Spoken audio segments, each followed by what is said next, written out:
Hey everybody, what's up and welcome back to today's video guys. And today guys, I'm going to go ahead and be showing you how to record multiple tracks in GarageBand. This is a very simple thing to do guys, so make sure to watch this quick and easy video till the very end and follow my steps correctly so you can make sure this works the same for you and you can do this yourself. But yeah guys, let's get straight into it. So guys, the first thing you want to do is go ahead and open up the official GarageBand application on your mobile phone. If you do not already have it, just go ahead and download it from the App Store. And after that, after opening up the app, you'll be greeted by this main page right here where we can get started scrolling and finding what we want to record. So guys, let's go ahead and see how to record multiple tracks. Basically, what we want to do is go ahead and get started recording our first track. So we're going to go ahead and open up the audio recorder right here.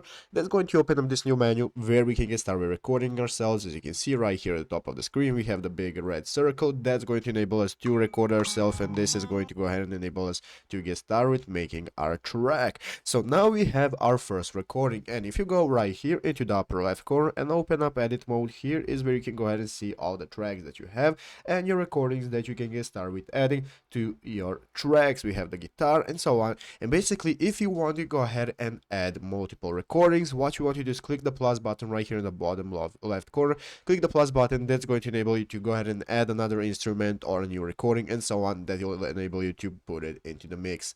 But yeah guys, basically that is how to do it. So I hope this video was helpful. If it was, make sure to leave a like, subscribe to the channel. So guys, thanks for watching, take care and bye.